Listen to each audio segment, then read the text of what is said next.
Bien, siguiendo con este libro del padre Thomas Keating, de Terapia Divina y Adicción, donde hace un comentario acerca de los 12 pasos, ¿no?, de AA, pero que lo extiende, digamos, para hacer una meditación profunda acerca de la realidad humana. Habíamos ya hablado de esta adicción, como todos carecemos de esta, o padecemos de algún tipo de adicción, en tanto se remite a nuestra constitución humanamente profunda. Y otro aspecto que vale la pena destacar era el reconocimiento de la impotencia, ¿no?, que sigue, digamos, formando parte del primer paso, ¿no? Pues admitimos que éramos impotentes ante el alcohol. Entonces es un reconocimiento y una admisión de la impotencia. Y Thomas Keating lo primero que afirma es que ser impotente significa estar totalmente indefenso. Ese es, digamos, el primer sentido de la impotencia, el estar totalmente indefenso. Y esta indefensión significa, en pocas palabras, que uno, contrariamente a lo que dijeron los ilustrados, uno no puede hacer nada por sus propias fuerzas, por su voluntad o por el uso de estrategias. Este es un reconocimiento. O sea, vamos a decirlo que aquí, en este primer paso, se nos invita a reconocer en realidad quiénes somos y cuál es nuestra verdadera realidad humana, que ante una adicción se pone al descubierto de manera mucho más clara, aunque ciertamente más drástica. Entonces, la impotencia es reconocer que estamos prácticamente indefensos para poder liberarnos de este malestar. No podemos hacer nada por nuestra propia cuenta, ¿no? Somos totalmente incapaces. De hecho, dice el padre Keating, estamos atados, abrumados, aniquilados. En este sentido, entonces, la impotencia significa reconocer y admitir el estado de aniquilación al cual hemos llegado. El estar completamente destruido. Y el reconocer que ante esta destrucción, al cual nos conduce una determinada adicción, somos total y absolutamente impotentes. Que por más que queramos, no vamos a conseguir salir de ahí. Por más que utilicemos estrategias, teorías psicológicas, estímulos emocionales, etc., no lo vamos a lograr. Pero añade, dice, por extraño que parezca, esta es la mejor disposición para el inicio de un camino espiritual.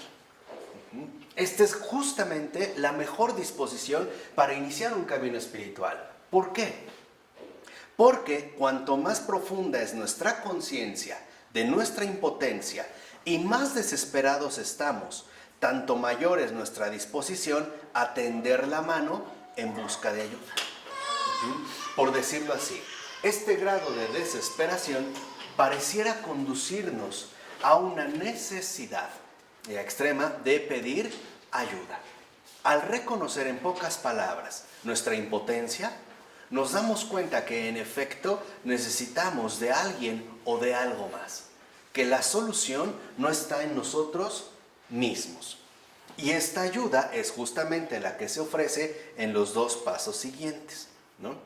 Por ejemplo, el primero es la opción que tenemos de dirigirnos hacia un poder superior. Porque creemos que en efecto este poder superior nos puede sanar. Y a partir del cual precisamente, ¿no?, podemos trabajar en este itinerario largo hacia el desmantelamiento de todos aquellos programas emocionales de falsa felicidad, ¿no?, nuestra forma de conducirnos en la vida.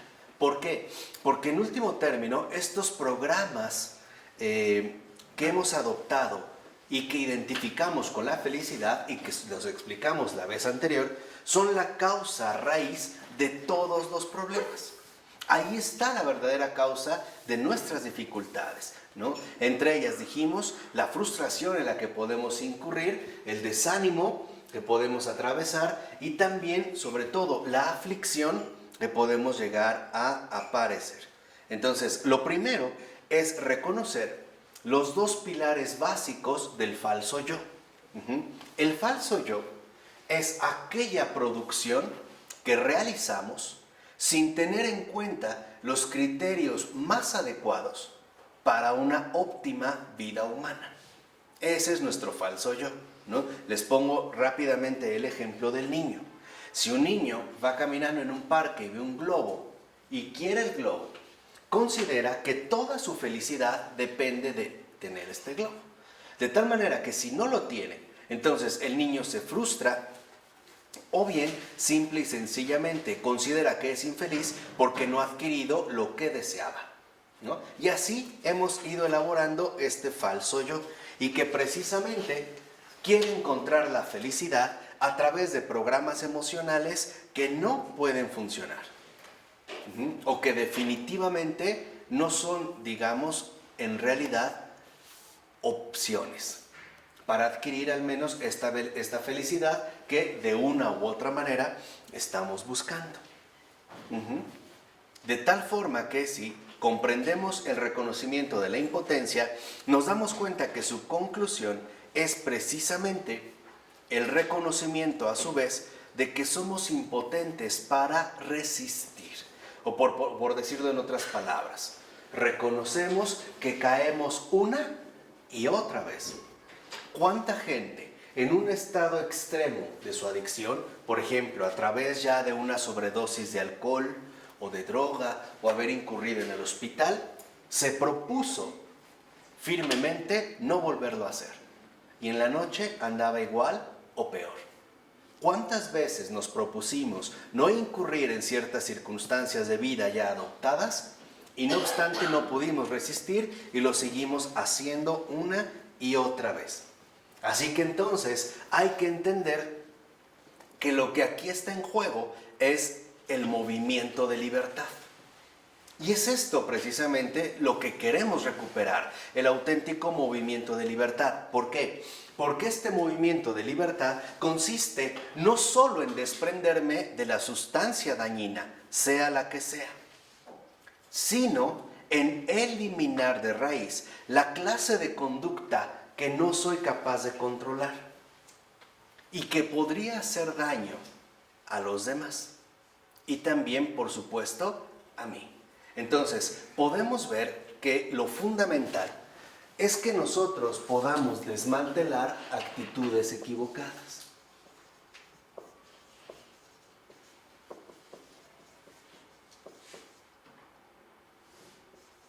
Esto es lo primordial. Este es el auténtico movimiento de libertad. De nada, lo voy a poner así, de nada me sirve dejar de beber si sigo siendo en mis actitudes igualmente obsesivo o igualmente compulsivo o irritable o grosero. De nada sirvió. Lo único que hice, como algunos mencionan, es tapar la botella, pero seguir igual de loco. Entonces, realmente una recuperación consiste en superar todas aquellas actitudes que son la causa fundamental de mis problemas. Es esto precisamente lo que se busca superar a través de un programa de rehabilitación. Entonces, vemos cómo a medida que nuestra debilidad se va incrementando y obviamente implica toda nuestra vida, echa a perder nuestra relación con Dios, con las demás personas, con nosotros mismos y también, por supuesto, con el entorno. Y esto es muy claro, por ejemplo, en el caso de adictos, ante todo, farmacológicos. Por ejemplo, personas que para obtener su droga llegan incluso a robarle a sus padres, a sus amigos, a sus vecinos o a la gente que tienen cercana. Ya empieza a haber como un deterioro mucho mayor. Y entonces así empieza un círculo vicioso. ¿Por qué? Porque todas las energías negativas que hemos reprimido y el dolor consiguiente que ello causa reclaman una nueva forma de compensación. O sea, en este caso, por ejemplo, una nueva forma de alivio. Y entonces volvemos a incurrir en nuestras actitudes equivocadas. Y no obstante, entramos a una dimensión mayor que es la siguiente. Buscamos encontrar el alivio a nuestro dolor en nuestra adicción, nuevamente, y ahí es donde nos sentimos todavía más desalentados. Por ejemplo, me propuse que no lo iba a hacer y ya lo hice, entonces ahora lo voy a hacer más, pero ahora me siento todavía ¿qué? Peor, y nos vamos hundiendo y hundiendo y hundiendo. Dice, y este ciclo lo que hace es reforzar nuestra necesidad de liberarnos del dolor, porque este aumenta a medida que repetimos cíclicamente el proceso. O sea, mientras más estamos en una adicción, más necesidad tenemos de salir. Pero como no salimos, entonces más reforzamos el dolor que causa precisamente esta falta de resistencia. Entonces, ¿qué debemos de tomar en cuenta en este caso muy en concreto? ¿Cuáles son los patrones que rigen nuestra vida? Estas son las actitudes. Las actitudes se presentan como patrones rectores. ¿Por qué? Porque son patrones que rigen nuestras vidas. Por ejemplo, una persona que considera que bebiendo alcohol o consumiendo cierta droga o estableciendo cierto tipo de relaciones humanamente dañinas es como se sentirá mejor. Esos son sus patrones. Otra vez como el niño, si tengo esto, entonces me voy a sentir bien. Y como lo que buscamos es la compensación inmediata, no nos ponemos a pensar después qué consecuencias puede traer. Y obviamente, si trae una consecuencia negativa, o sea, me siento mal, pues ahora se ha redoblado mi necesidad de sentirme ¿qué? Bien. Por eso, incluso ahora entendemos el por qué las dosis que se consumen van en aumento. No es tanto por una situación fisiológica, es por la exigencia de compensación. Por ejemplo, si antes a lo mejor 1 gramo de cocaína era lo que me hacía sentir bien, pero ahora al haberlo consumido me siento mal por haberlo hecho, mi necesidad de compensación ha aumentado. De tal forma que después ya no necesito 1 gramo, puedo necesitar 1,5 gramos, o 2, o 3, hasta llegar a los casos de sobredosis. ¿Lo entendemos? Es digamos, precisamente el motor. De tal forma que entonces debemos de reconocer cómo en estos patrones rectores, estos patrones que rigen nuestras vidas, hay elementos muy importantes como son la asociación de ideas. O sea, ¿realmente qué pensamos? ¿Por qué estamos tan convencidos que esto o aquello es lo que me hace bien o es precisamente lo que me va a hacer feliz? Lo mismo si pienso que si ando con tal persona voy a ser feliz, pero si no ando con ella voy a ser la persona más infeliz del mundo. O porque alguien puede asociar la idea de que si tiene cierto cuerpo será entonces aceptable y atractivo para los demás, pero si no cumple con estos requisitos, entonces no sirve para nada, entra la baja autoestima, la depresión, etcétera, etcétera, etcétera. O esta asociación de ideas, por ejemplo, de considerar que si tengo dinero, e incluso si tengo mucho dinero, voy a ser la persona más feliz del mundo. ¿En qué se basa, no? Esta asociación de ideas. Pero también vienen, por ejemplo, ¿no? La fuerza de los deseos. Entonces, están asociación de ideas, pero también intervienen la fuerza de los deseos. O sea, nuestra intensidad afectiva. En pocas palabras, en una adicción está de por medio tanto el nivel intelectual, con la asociación de ideas falsas que genera, como el nivel emocional, con la intensidad afectiva que esto produce. Por ejemplo, no es nada raro que cuando una persona bebe el primer trago de alcohol, su primera reacción emocional sea euforia. Pasa a sentirse de inmediato que bien, aunque después en la borrachera termina sintiéndose muy mal. Y los vemos como empiezan a llorar, se empiezan a acordar de esa primaria dolorosa en la que vivieron, que sus padres nunca les compraron el triciclo Apache que habían pedido, bla, bla, bla. O sea, eso es lo que quiero que vean. O sea, en pocas palabras, una adicción siempre conlleva un sufrimiento increciendo. O sea, toda adicción siempre conduce a un sufrimiento multiplicado, sea la que sea. Y está motivada por la asociación de ideas y por la fuerza de los deseos. También hay esto, hay otro caso donde empiezan a ir y y se ven muy contentos. Al principio. No, borrachos, hay unos que son así, como está diciendo. Hay otros que empiezan a reír, que están muy contentos, se ponen contentísimos y empiezan a reír. Entonces, Claro, como en una situación otra vez eufórica, digamos. Resalta esta situación eufórica, pero que después, por ejemplo, durante la cruda o la desvelada, acabó. O sea, es, digamos, al final no nos vamos a poder librar. Ajá. Y esto es lo que va a incrementar la intensidad precisamente de la adicción. Además, atravesamos lo que Keating llama la renovación de la derrota. Lo intenté una y otra vez y no pude. Entonces, ¿esto a qué nos lleva? En un primer momento a la frustración. Pero cuando esta frustración se ha ido multiplicando conforme avanzan todos nuestros intentos fallidos, entonces llegamos a la desesperación. Por ejemplo, hay gente que puede incurrir en que no tiene remedio y entonces ya se tira de lleno al vicio, saber que no puede contra ello, no tiene opción y entonces se hunde por completo. O hay quienes incluso pueden caer en una desesperación de impotencia tan grave que buscan en alternativas de suicidio. Por ello no es casual que muchos de los suicidios que se cometen sean bajo ciertos estados alterados, en estos momentos máximos de desesperación. Y no obstante, dice el padre Keating, hay algo en el fondo de nuestro ser que grita auxilio. A pesar de que nos encontremos en una situación sumamente grave, hay algo que grita constantemente auxilio. Cuando este grito se escucha, dice el padre Keating, entonces es justo en ese momento cuando los pasos del programa de rehabilitación empiezan a funcionar. Mientras no.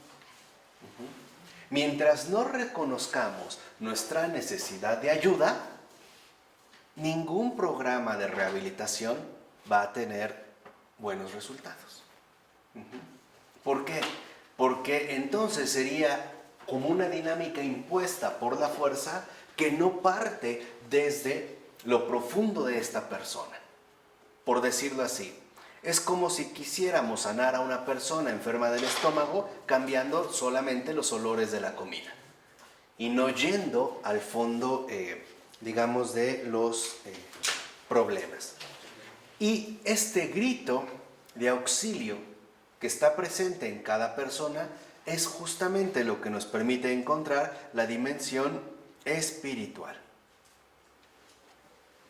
Ahí es cuando empieza realmente el reconocimiento de una dimensión no humana de recuperación.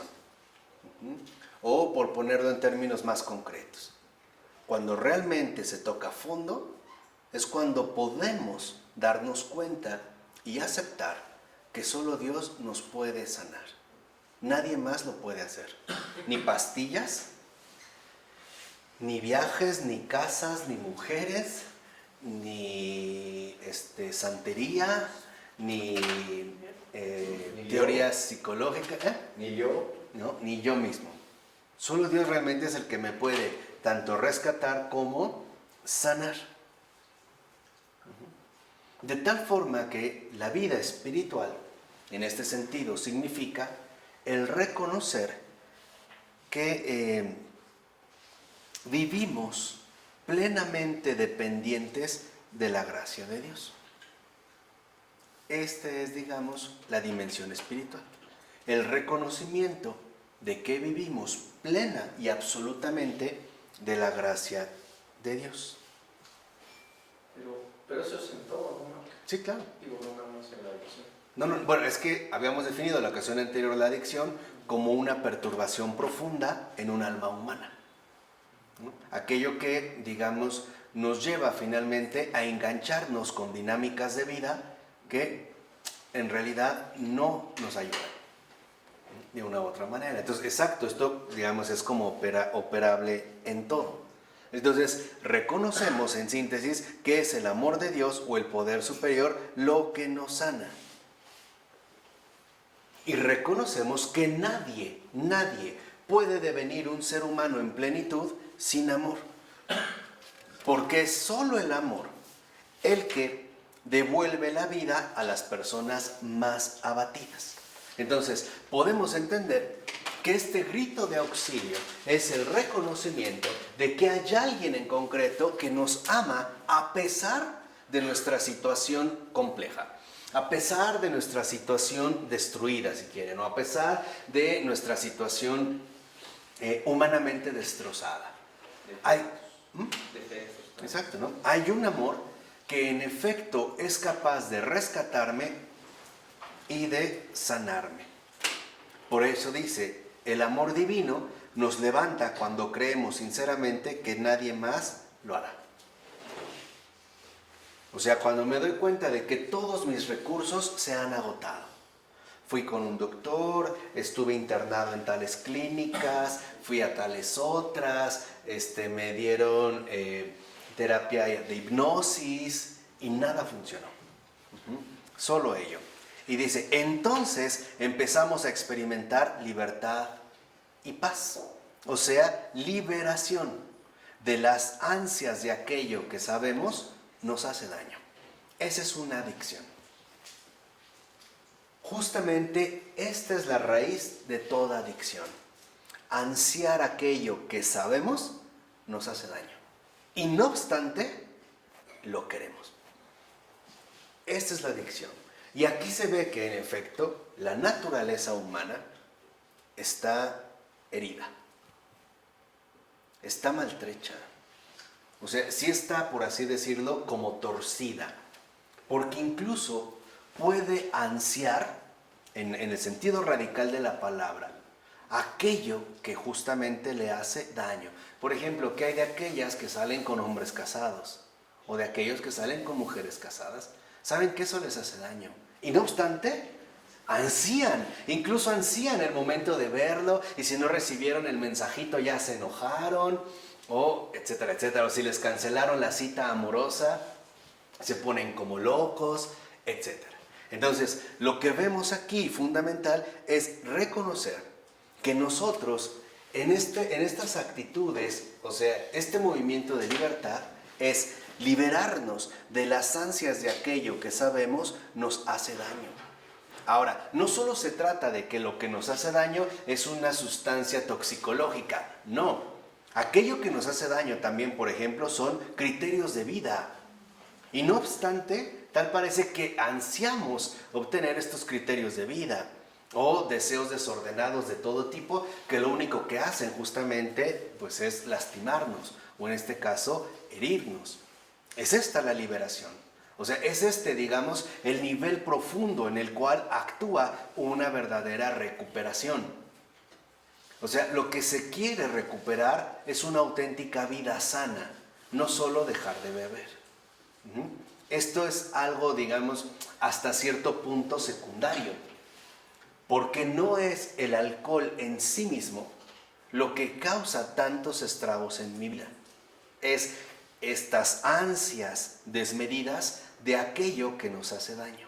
Esa es una adicción. Entonces, si nosotros empezamos a entender la adicción, vemos que es ansiar, desear aquello que nos hace daño. Lo que sea, no solo alcohol o drogas. Por ejemplo, ¿por qué a veces deseamos aquello que nos hace daño? En situaciones tan básicas como puede ser la convivencia humana. Por ejemplo, ¿por qué nos enojamos tan fácilmente? ¿Por qué nos encanta gritar? Molestarnos, ofender, humillar, maltratar a las demás personas. Esa es la locura. Quiere decir, si esto ocurre, por ejemplo, si nuestra vida ordinaria no está basada en la paz y en la ecuanimidad, quiere decir que entonces, en verdad, el programa de rehabilitación no está funcionando en mí. Es más, no ha entrado en acción. Únicamente he dejado de beber. Tapé la botella, pero mi locura sigue igual, porque el problema no era el alcohol. El problema soy yo mismo. El problema es que en efecto, por ejemplo, me dejo guiar por aquello que me hace daño. Incluso enojarse por cuestiones irrelevantes nos afecta corporalmente. Ustedes saben que en el enojo se sueltan muchas sustancias que nos perjudican seriamente, ¿no? Hasta lo podemos ver, por ejemplo, en el caso del estómago. A ver, el hecho de que no tenemos una buena digestión, tenemos estreñimiento, diarreas continuas, sudoración excesiva, por no hablar ya de los estragos realmente nefastos que provoca el estrés. Y es por ansiar aquello que nos hace daño. Por ejemplo, el trabajar de más. ¿No? O sea, de veras. ¿No? O sea, hay quienes ansían, ¿no? Trabajar de más y esto y no descansan ni un momento y la noche, a pesar de que se están quedando pelones, calvos, amargos, agrios, o sea, se están destruyendo y no obstante lo ansían, o el dinero. Y quieren más, más, más, a pesar de que en efecto pierdan su verdadera plenitud de vida. La gente que les rodea a sí mismos, caer en abismos, ¿no? De soledad inmensos. Y no obstante no pueden frenar. Esa es la adicción. Entonces, si mi comportamiento no es ecuánime ni pacífico, si no es centrado y sereno, mi rehabilitación no ha empezado. Ese es un signo claro, ¿eh? Si yo grito por todo y por nada, si me enojo de todo y de nada, o si me entristezco por todo y por nada, o si me enfurezco por cualquier situación, y llego a este grado extremo de actitud, o sea, si sigo viviendo con mis patrones rectores, no hay rehabilitación en mí. No la hay, ¿eh? Y esto es algo importante de tomar en cuenta. Porque mucha gente considera que, claro, ya dejé de beber. Sí, pero ¿hacia dónde ahora se han canalizado todos tus patrones rectores? Y generalmente, cuando la rehabilitación, y lo vamos a decir sinceramente, cuando la rehabilitación no se lleva a cabo, los que realmente padecen siempre son los demás, y especialmente los más cercanos.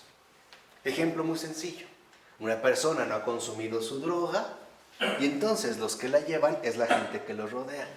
Las ofensas, gritos a su mamá, las malas contestaciones al papá, el desprecio de los hermanos, sácate de aquí, que te metes en mi cuarto, aquí qué te importa, las malas contestaciones. E incluso aquellos que por alguna u otra razón, en estas ansias, ¿no?, desordenadas, no pudieron ver su partido de fútbol, están de malas todo el día. Tú no me hables, no sé qué, bla, bla, bla, por tu culpa. O sea, ahí se ve que en realidad nuestra rehabilitación no ha comenzado. Entonces podemos decir que la rehabilitación es crecimiento y madurez. Claro, exactamente. Y apertura a la gracia de Cristo. O sea, entendamos algo. La sustancia en sí misma no es mala. Incluso en la Escritura se habla del vino, ¿no?, que da brillo al rostro de los hombres, que alegra el corazón, ¿o no? Jesús multiplica el vino y ven de qué manera. ¿Saben más o menos de cuánto eran esas tinajas? 1000 litros. Son de purificación. ¿Y cuántas tinajas eran? ¿Se acuerdan en el Evangelio? 12,000 litros. ¿En qué fiesta has visto eso? ¿En qué fiesta has visto? Yo pongo 12,000 litros. Y del mejor, ¿eh? El mejor, o sea, hasta digo, este es el bueno. 12,000 litros. Es un poco para que vean esto, o sea, ese no es el problema. El problema no está en la sustancia. El problema está en el alma mortalmente herida. Ese es el problema. De ahí puede venir la adicción. Claro, exactamente. De que el alma está tronada. Sí. De hecho, si somos sinceros, la adicción no es más que el resultado de nuestra situación de pecado, de ser pecadores. Esa es una de las tantas consecuencias que de aquí se derivan. Por eso es tan importante, yo les dije hace un momento, tomarnos en serio tal y como somos. No hacernos sueños falsos sobre nosotros mismos, no. Incluso tomarle la palabra Agustín y seguir, a mi entender, un programa de rehabilitación, no de 12, de 3 pasos. Conócete, acéptate, supérate. También por eso en la vida espiritual se habla de dominar las pasiones sensitivas y las pasiones del bajo nivel, ¿no? No sé, se me olvidó el nombre. Tienen un nombre, unas pasiones de Hay que llamar las bajas pasiones. Sí, todas esas pasiones se habla de dominarlas para crecer espiritualmente y para poder crecer, ¿no? Entonces de aquí, esa es la raíz de la adicción, ¿no? Claro. Y esto precisamente entonces entendemos que la raíz de la adicción es un misterio. Las pasiones sensitivas, se habla de pasiones sensitivas, de pasiones, se llama otro nombre también así, que hay que dominar.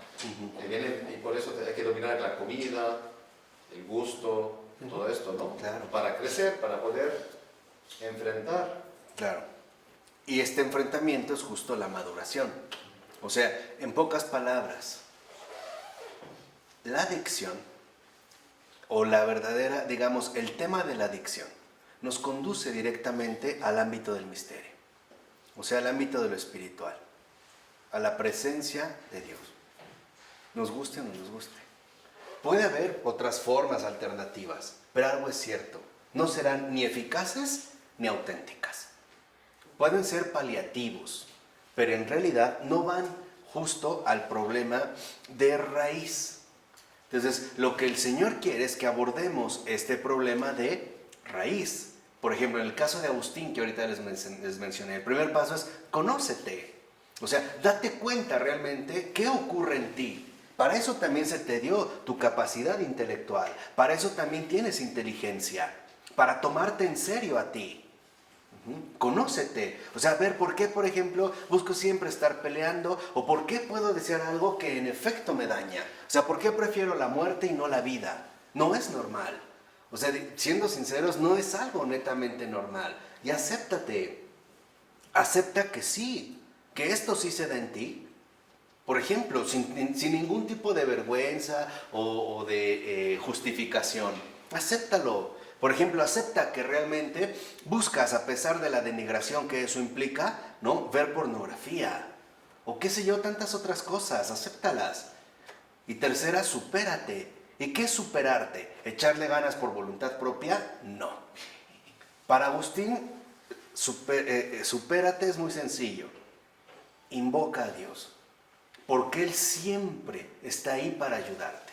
Está esperando, fíjate, incluso eso es muy de Agustín, decía, incluso está esperando ya ni que le hables, que le hagas un gesto mínimo, al menos que le levantes la mano. Sálvame. Exacto. Y Él va a hacer todo. O sea, invoca la salvación. Por eso es tan fundamental el nombre del Señor. Sálvame. ¿Se acuerdan con Pedro? Ahorita que ven las aguas, ¿no? Sálvame. Que le dice, Señor, si eres tú, haz que vaya a ti. Ven, ahí va Pedro. Y de repente siente la tormenta y lo pierde de vista y se empieza a hundir. ¿De noche? Y con las aguas agitadas. No era poca cosa. Y en ese momento, justo en su momento de desesperación, justo en el momento de impotencia, justo cuando Pedro se ha dado cuenta de que está perdido, de que por más que nade no va a salir de este problema, que aunque sea pescador de nada le sirven sus conocimientos, que aunque haya estado en el mar toda su vida, ahí está jodido. Lo único que dice Pedro es, Dios mío, sálvame. ¿Y qué dice el Evangelio? De inmediato ya estaba la mano de Jesús y lo sacó. Esa es la rehabilitación. O sea, la rehabilitación es experimentar verdaderamente en mí la acción salvadora de Dios. Esa es la rehabilitación. Siendo honestos, esta es la rehabilitación. O sea, por eso es que, digamos, tiene una secuencia. El pecado de la gula, ¿cómo va junto con la adicción? En el hecho de que, por ejemplo, en el caso de la gula es como una ansiedad irresistible de siempre estar en una autocomplacencia, ¿no? Por ejemplo, en el caso de comer y comer y comer y comer, aunque esto me haga daño a mi organismo o a mi estómago, etc. Pero hay un desorden de fondo que es el no sentirme jamás satisfecho. Pero también incluye la bebida, la gula, ¿no? Sí, también. O sea, también, digamos, lo que se venía diciendo de beber mucho alcohol, sería también Es gula también. con gula. Sí, claro. O sea, aquí digamos que lo fundamental está en que nosotros reconozcamos que necesitamos ayuda. La ayuda del Señor. y que solo Él es el único que en verdad nos puede ayudar. Único. Que puedo pagar clínicas carísimas, aquí o en el extranjero, pero que la verdad no son más que unas vacaciones disfrazadas. Asisten a la orilla del mar con instalaciones de última vanguardia, y, por no decir nombres, ¿no? Entre otras, ¿no? No es el punto, ¿eh? Ese no es el punto. El punto auténtico está, en pocas palabras, en darnos cuenta que nos enfrentamos a algo con lo cual no podemos. Y nunca podremos. Y este es un punto realmente vital. Ahí se ve, por ejemplo, dicho sea de paso, la verdadera honestidad intelectual de alguien como Carl Gustav Jung. Cuando con Jung llegaban alcohólicos o adictos severos a una terapia, ¿no?, psiquiátrica, psicológica, él de entrada les decía: aquí yo no tengo nada que hacer, vete a AA. ¿Por qué? Porque Jung sí reconocía e incluso conocía bien la dimensión trascendente de un ser humano y su necesidad de ayuda no humana. O sea, podemos decir que en realidad, por ejemplo, AA es en esencia tanto anti-ilustrado como antimoderno, porque no exalta la propia capacidad humana para salir adelante. No es el tú puedes, es el tú no puedes y además nunca has podido. No te engañes, no solo es no puedes ahorita, nunca has podido, aunque hayas hecho de todo, ¿no? Aunque hayas hecho y deshecho, en realidad nunca has podido. Por eso, precisamente, dice el padre Keating, que la adicción en realidad es un proceso, ¿no? Entonces, entendemos este ansiar, desear aquello que nos hace daño como un proceso adictivo. Por ejemplo, entristecerse no es dañino. Claro, ¿no? ¿No es dañino? Claro que es dañino. Angustiarse no es dañino. Claro que es dañino. Perder la calma no es dañino. Sí. O sea, para que vean hacia lo que se refiere, y dice, y el proceso adictivo presiona siempre con la misma doctrina perniciosa, o sea, con el mismo engaño, según la cual podemos encontrar algún alivio al dolor, al tedio y la lucha a través de lo que justamente nos propone. En pocas palabras, la adicción tiene su propia estrategia. ¿Te sientes mal? Con esto te vas a sentir, ¿qué? Mejor. Es un poco como cuando una persona llega, no sé, muy espantada, acaba de tener un susto, le dicen, cómete un bolillo porque con esto te vas a sentir, ¿qué?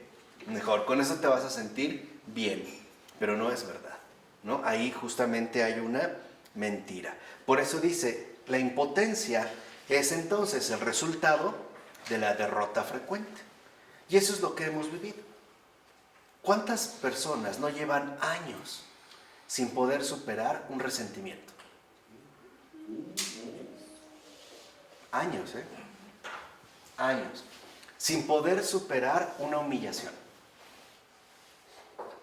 Sin poder superar una carencia. Sin poder superar una ausencia. Un abuso, del tipo que sea. ¿Cuánto? Y hemos tenido que vivir con esta derrota frecuente. Y esto es lo que nos afecta a nosotros en nuestro desarrollo humano. Por eso dice, no podemos tomar a la ligera esta derrota frecuente, porque tiene una cara muy oscura, la cual precisamente nos puede impulsar a buscar formas compensatorias de conducta cuando el dolor se hace demasiado grande ya para poder controlarlo. Dice, pero por otro lado, desde un punto de vista espiritual, aquí entendemos cómo, en pocas palabras, cada uno de nosotros es un ser dependiente. Y aquí hay quizá una clave fundamental. Cada uno de nosotros sí es dependiente. Pero esta dependencia está orientada hacia nuestro Creador que tanto nos ama, no hacia otras cosas. Porque Él, sí, lo único que quiere y lo único que nos hace es el bien. Fuera de Él, No siempre es así. Ni siquiera con otra persona, por más que nos ame. Por una situación, solo Él. Entonces, ¿qué significa esta dependencia? Por favor, que somos criaturas, que no somos omnipotentes, no somos seres autosuficientes, autónomos, ¿no? Como hoy nos encanta decir, a partir de la invención de la autonomía, ¿no? Que somos seres autónomos que todo lo pueden y que todo lo entienden. Mentira, somos criaturas. Y como criaturas estamos profundamente vinculados ante nuestro propio Creador. Así que entonces es esta disposición el fundamento radical sobre el que sí se puede edificar un auténtico programa de recuperación. O, por ejemplo, desconfiar de las demás personas, ¿no es algo dañino? Sí, no se vive bien así, ¿o sí? ¿No? No, hablar mal de los demás. Horrible. Y es muy dañino. A ti mismo. En los demás es hiper destructivo. Y no obstante parece que no podemos, ¿no? Superior también. Por ejemplo, a veces nos propusimos de, a ver, hoy no voy a gritar, me voy a controlar, y cuando vimos estábamos peor. Peor que ayer. ¿Por qué peor? Porque nos la guardamos. Ah, cuidado, Las energías negativas sí son acumulativas, Es en serio. Es en serio. Por eso, también dicho sea de paso, nunca omitas nada. Cuando haya una fricción, un roce con tu pareja, con tu hermano, con tu hijo, con tu sobrino, con quien sea, y te preguntan, bueno, a ver, ¿qué pasó? No digas nada, porque sí pasó y te lo vas a guardar. Por eso, de algo que era tan sencillo, por ejemplo, ay, mi amor, es que ¿sabes qué? La verdad, pues como que me molestó que, no sé, me contestaras de ese modo. Si dijiste, ay, no es nada, lo dejo, después ya no solo es eso, es todo lo que acumulaste. Entonces ya no es un reclamo, ya es una guerra. Y te acuerdas esa vez que bla, bla, bla, y entonces ya es todo un vómito emocional.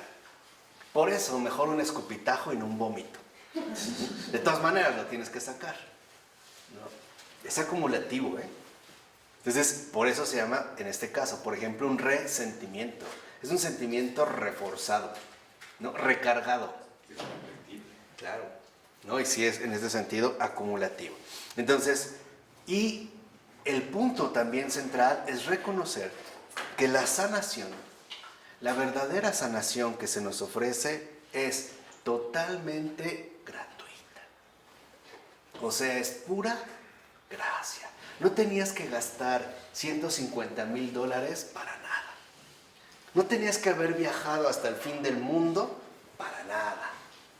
Era total, es y sigue siendo totalmente gratuita. O sea, es gratis. O sea, es gracia. Es la obra de la gracia. Ni siquiera tienes que llenar primero un formulario para ver si eres candidato o no para que te acepten. Eres bienvenido. La redención es gratis, la redención es gratuita, la redención se dirige a cualquier persona, en cualquier circunstancia y en cualquier situación de vida. No tienes que hacer esfuerzos, no tienes que hacer méritos, no tienes que presentar un currículum como la visa, no tienes que llevar tampoco tu comprobante de estado de cuenta para cuando tienes y conviene, nada. Nada, es totalmente gratuita. Y esto es vital. Dios no nos pide antecedentes. Dios solo nos pide La obra. La obra. ¿sí? Súplica. Eso es todo. Y no es porque sea un déspota, es porque Él sí puede. Y no solo puede, quiere.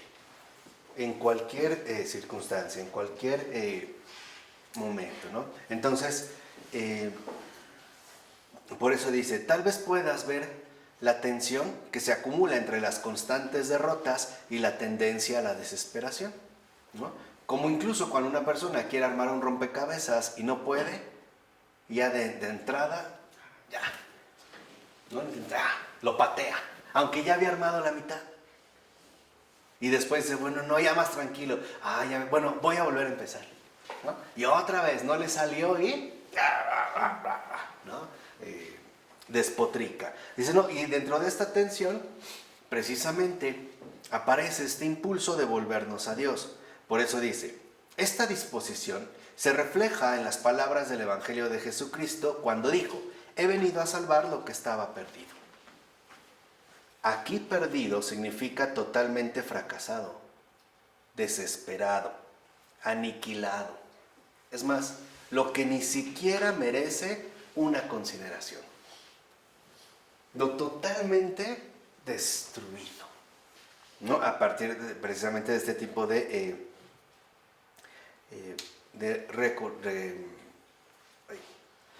dinámica repetitiva, ¿no? La repetición del fracaso. Dice el padre Keating, y esto se aplica por igual a las personas que se encuentran en un itinerario espiritual como de las que no. Saber que en efecto aquello de lo que quieren librarse no está a su alcance. No es algo precisamente con lo que se puede combatir. Por eso es fundamental la invocación. Dice, porque cuando queremos hacerlo por nosotros mismos y no tienen éxito nuestros esfuerzos, entonces nos sentimos impotentes. Entonces viene la conmiseración. Es que lo intenté, pero no lo logré tantas veces. O sea, vamos ahora como borrachos, ¿no?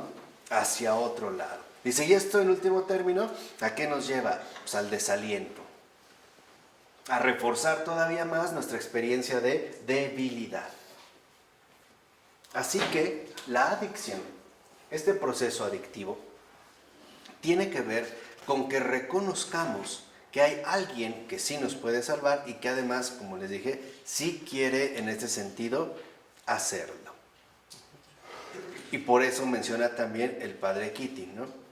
Dice, hay una bendición también implícita en toda adicción. ¿Por qué?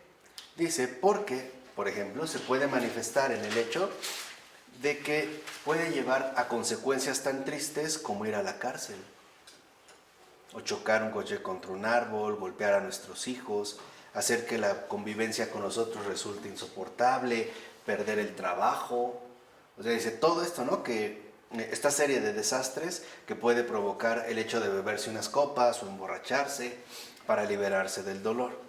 Dice, no, y está, por ejemplo, la adicción emocional, la mala conducta sexual, la bulimia, la ludopatía, por mencionar solo algunas.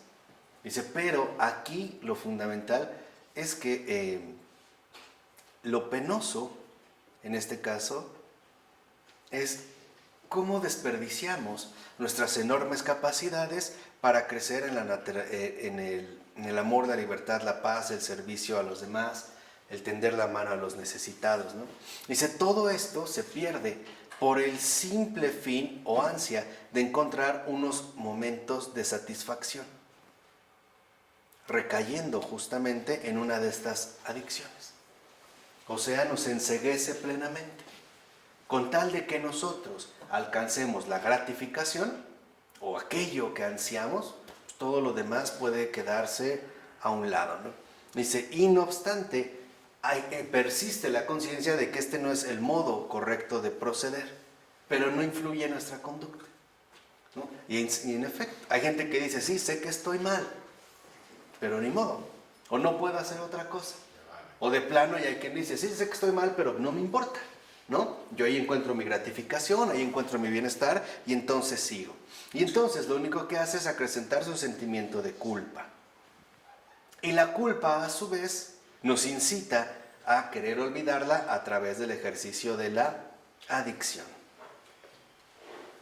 Si lo ven, es nuevamente un círculo. Es un círculo, ¿no? Como que un aspecto te lleva a otro.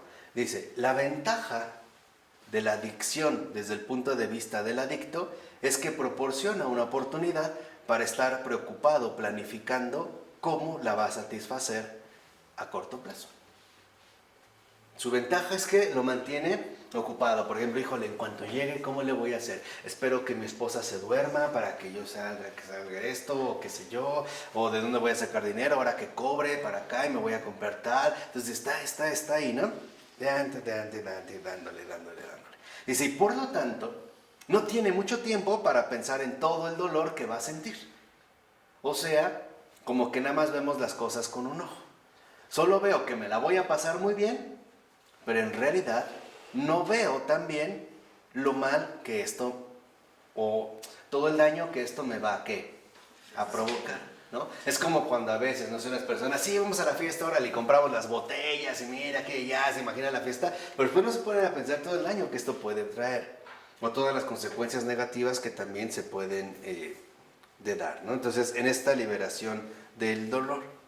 Entonces, aquí es vital que entendamos que esta bendición se manifiesta precisamente en el hecho de que nunca se nos quita la posibilidad de pedir ayuda, aún en el peor de los casos. E incluso puede ser que esto se convierta en una experiencia benefactora, muchas veces de altas consecuencias para los demás. O sea, a través de la rehabilitación del testimonio. Hay personas que han atravesado situaciones muy drásticas y que fue solo a través de estas situaciones tan drásticas, como incluso el matar a sus propios hijos o qué sé yo, que ahora ayudan. Aún en estos casos tan extremos, en estos casos tan radicales. Por ello, no podemos también pasar por alto el hecho de que no toda adicción es tan manifiesta. Hay adicciones que no son tan manifiestas, pero que se pueden percibir justamente a través de las actitudes. Y ellos precisamente son ingenuamente inconscientes de hasta qué punto son impotentes, porque por lo regular sí pueden cumplir con las obligaciones fundamentales de su vida. O sea, en pocas palabras, pareciera que al menos no les afecta ¿qué? Tanto, ¿no? Como fuera ya una adicción plenamente manifiesta. Dice, incluso la idea de que su motivación es egocéntrica y egoísta no se les pasa por la cabeza hasta que emprenden una práctica transformadora como un itinerario espiritual o bien los 12 pasos. Entonces, no podemos pasar por alto también el hecho real de las adicciones ocultas. También las hay. No necesariamente, vuelvo a repetir, se limitan a adicciones netamente manifiestas, ¿no? Sino que en gran medida nuestras adicciones manifiestas o no, ocultas, tienen que ver con nuestro modo de relacionarnos con las demás personas. A través de ahí, ¿no? Digamos, en nuestro verdadero tejido social. Dice, por ejemplo, podemos ser muy generosos al ofrecer nuestros servicios para una fiesta y aportar comida, cuando de hecho estamos más interesados en la aprobación de los huéspedes o de los invitados. En pocas palabras, mi servicio no es auténtico. Estoy más bien interesado en mi autoexaltación o en mi provecho. O exacto, en la adquisición de prestigio, ¿no? O sea, realmente, como diríamos en términos sencillos, no lo hacemos de corazón, lo hacemos con intenciones torcidas, ¿no? Dice, y también, por ejemplo, hay aquellos que utilizan todo tipo de artimañas para no dar lo justo en sus productos. Por ejemplo, los que a lo mejor, no sé, por poner un caso, rebajan la leche con agua. O para que no den el kilo entero de azúcar, pues 900 gramos y lo demás que sea tierra, ¿no? O algo así, poco a poco. Dice, ahí se ve también el efecto en nuestra relación con los demás. Dice, y nunca se les ocurre pensar que ahí hay algo inauténtico. Entonces, lo importante para reconocer nuestra adicción es determinar cuál es el motivo real por lo que hacemos las cosas. Las motivaciones profundas.